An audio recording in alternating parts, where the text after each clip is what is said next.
Assalamualaikum warahmatullahi wabarakatuh. Selamat pagi untuk kita semua. Sebelumnya perkenalkan saya Jalur Penjahitan dengan nomor induk mahasiswa 44142023 dari Universitas Negeri Gorontalo, tepatnya pada pendidikan kimia kelas A. Di sini saya akan menjelaskan tentang filosofi pendidikan STEM sebagai dasar untuk menyelesaikan tugas pada mata kuliah pendidikan STEM. Sebelum kita membahas pengertian STEM, perlu kita ketahui kenapa STEM ini berkembang sangat cepat. Di antaranya karena ada tuntutan bagaimana sumber daya manusia itu di negara itu harus lebih berkualitas. Jadi, abad 21 itu kita tahu setidaknya ada 4 keterampilan yang harus dimiliki oleh siswa ataupun oleh guru. Apa saja itu? Yang pertama adalah critical thinking ataupun berpikir kritis. Yang kedua adalah communication ataupun komunikatif. Yang ketiga adalah collaboration ataupun kolaborasi, dan yang keempat adalah creativity ataupun kreativitas. Jadi 4 keterampilan ini merupakan keterampilan yang mendasar yang sangat diperlukan pada abad 21 ini.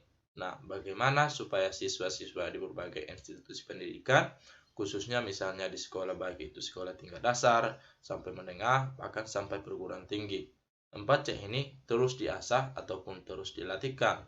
Nah, maka di sini salah satu yang menjadi pendorong pendidikan STEM itu adalah tuntutan untuk melaksanakan pengembangan keterampilan pada abad 21, karena peserta didik itu harus dibekali dengan pengetahuan dan keterampilan yang sangat mendasar dulu.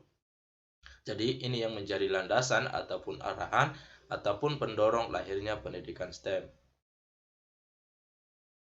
Nah, di sini disebutkan bahwa kata STEM digunakan sebagai slogan reformasi di Amerika Serikat abad ke-21 untuk menghasilkan sumber daya manusia ataupun SDM yang berkualitas bagi peningkatan daya saing bangsa. Dan ini sudah jelas bahwa STEM ini lahir di Amerika Serikat, itu salah satu tujuannya adalah bagaimana mengasah, bagaimana membekali peserta didik dengan keterampilan abad 21 tadi, yaitu 4C tadi, sehingga pada akhirnya akan menghasilkan SDM yang berkualitas. Kalau SDM-nya berkualitas, maka itu akan berpengaruh kepada daya saing bangsa tersebut.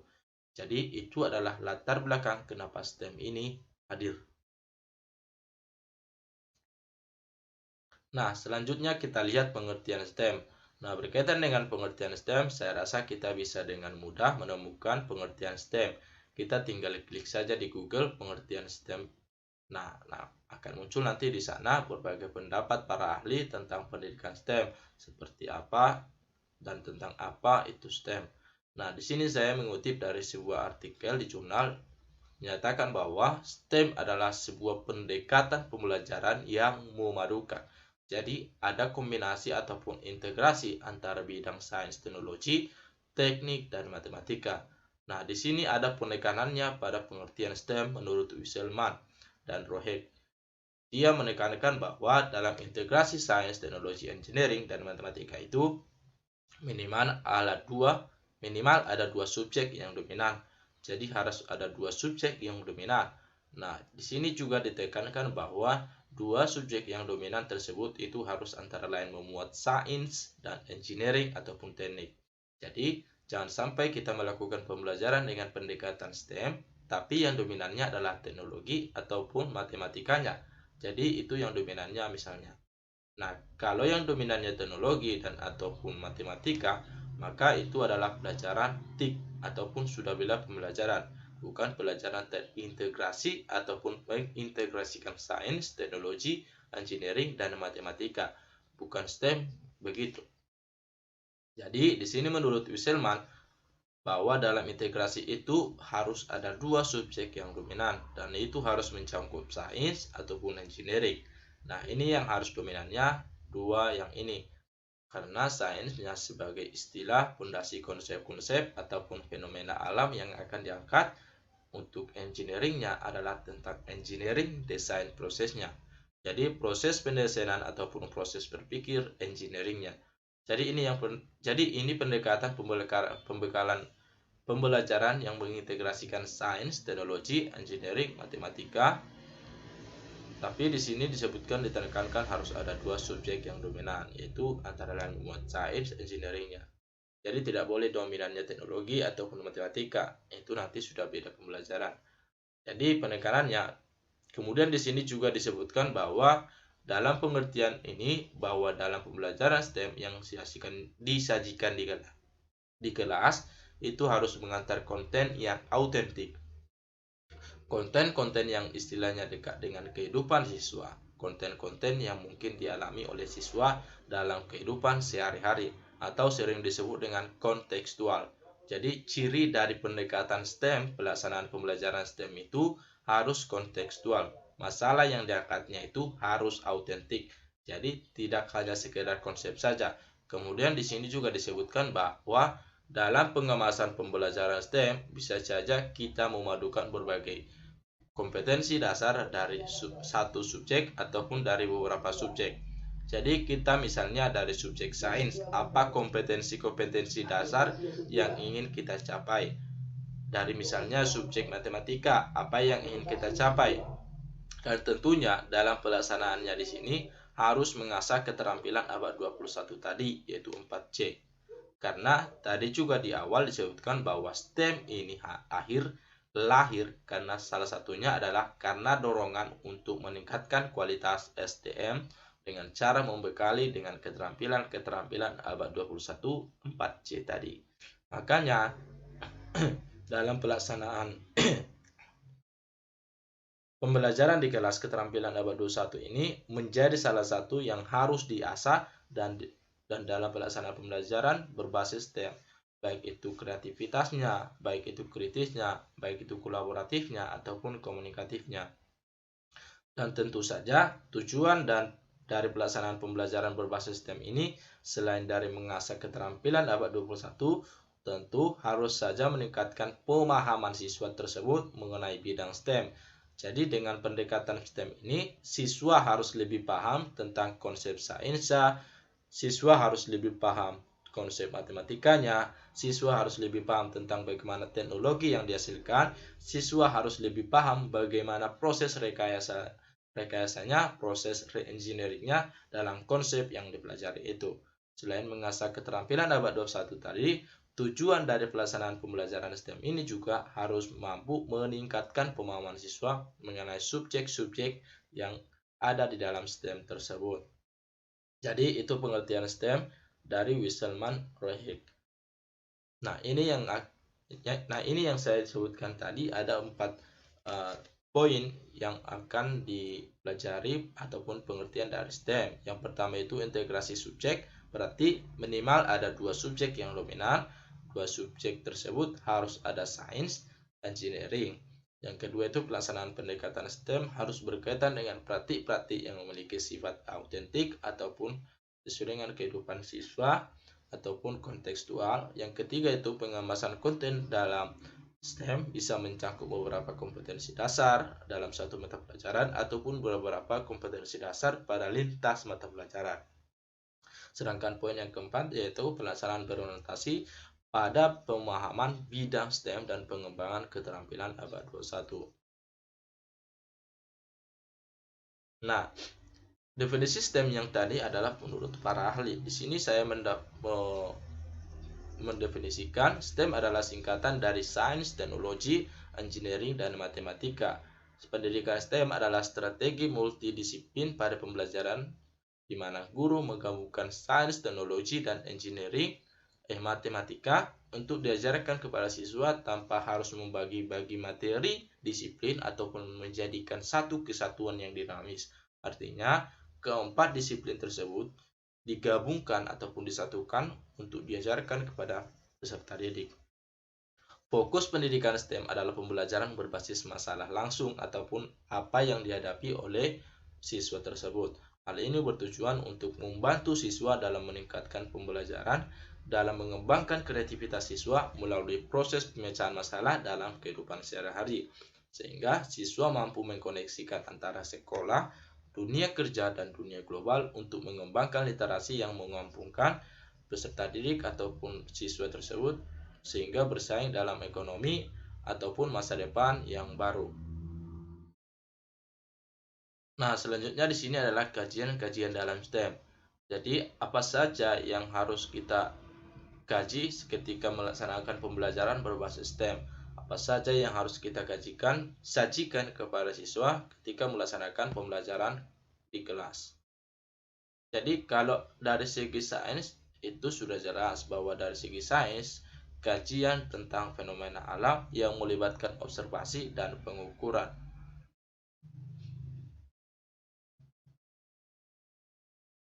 Tadi dicontohkan autentik kontennya, misalnya tentang polusi udara ini bisa diobservasi ataupun pencemaran lingkungan.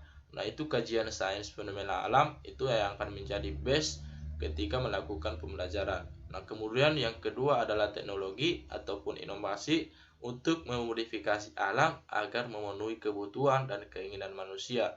Jadi untuk teknologinya adalah penekanan pada inovasi untuk memodifikasi. Jadi misalnya tentang pencemaran air. Misalnya ada sungai yang tercemar oleh pabrik. Nah, bagaimana teknologi yang bisa digunakan memodifikasi yang bisa digunakan sehingga pencemaran itu bisa teratasi, baik dari proses pembersihan di sungai maupun ketika proses industrinya. Pembuangan limbah-limbahnya, hal seperti apa yang dimodifikasi yang akan dilakukan. Nah, itu kajian teknologi dari fenomena tadi, tercemar di lingkungan yang merupakan fenomena alam yang dapat diamati. Muncullah teknologi ini, bagaimana inovasi-inovasi yang bisa dihadirkan, bagaimana modifikasi misalnya alat-alat pembuangan limbah industri yang ada, sehingga air ataupun limbah yang keluar dari pabrik tersebut itu tidak mencemari sungai lagi. Atau misalnya kalau sudah terlalu tercemar, bagaimana proses pembersihan sungai sehingga limbah-limbahnya dan racun-racunnya itu bisa hilang. Mungkin begitu. Selanjutnya tentang engineering, di sini disebutkan pengetahuan dan keterampilan untuk mendesain dan mengkonstruksi mesin, peralatan, sistem, material, dan proses yang bermanfaat bagi manusia secara ekonomis dan ramah lingkungan. Di sini ditantang alat seperti apa yang digunakan untuk pembersihan yang sudah tercemar tadi. Artinya bahwa dari inovasi-inovasi yang muncul dari teknologi itu, contohnya seperti alat apa untuk pembersihan, maka engineering ini hadir sebagai pencitraan ataupun pembentukan alat yang akan digunakan untuk kajian ataupun fenomena alam tadi. Nah, untuk matematika itu ilmu tentang pola-pola dan hubungan-hubungan dan menyediakan bahasa bagi teknologi, sains, dan engineering. Sebagai contoh ketika dia pencemaran air, bisa kita misalkan dalam Kabupaten Gorontalo ini ataupun Kabupaten Bonebulango ini airnya sudah tercemar 35% dari jumlah air yang ada di Gorontalo. Artinya kata 35% itu adalah hitungan matematika yang bisa menjelaskan ataupun mengatakan bahwa itu sudah menjadi masalah ataupun fenomena yang akan diobservasi. Untuk tujuan pendidikan STEM, menurut saya ada kepada siswa ataupun kepada pendidik. Yang pertama untuk kepada siswa, yaitu untuk menjadikan siswa tersebut menjadi literasi STEM ataupun paham betul kepada STEM itu. Yang kedua adalah kompetensi abad 21, yang tadi yang saya sebutkan adalah 4C tadi. Yang ketiga adalah kesiapan tenaga kerja di bidang STEM tersebut. Yang keempat adalah minat dan keterlibatannya dalam hal pemecahan masalah maupun dalam hal pendidikan STEM tersebut. Yang terakhir adalah membuat koneksi ataupun hubungan-hubungan. Selanjutnya untuk pada pendidik ataupun sebagai guru itu untuk meningkatkan konten STEM ataupun memperluas ataupun memperdalam pemahaman tentang konten-konten STEM. Yang kedua adalah meningkatkan pedagogical content knowledge. Pendidikan STEM bertujuan mengembangkan peserta didik ataupun siswa yang STEM literat dengan beberapa rincian. Yang pertama, memiliki pengetahuan, sikap, dan keterampilan untuk mengidentifikasi pertanyaan dan masalah dalam situasi kehidupannya, menjelaskan fenomena alam, mendesain, serta menarik kesimpulan berdasar bukti mengenai isu-isu terkait STEM. Yang kedua, memahami karakteristik khusus disiplin STEM sebagai bentuk pengetahuan, penyelidikan, dan desain yang digagas oleh manusia.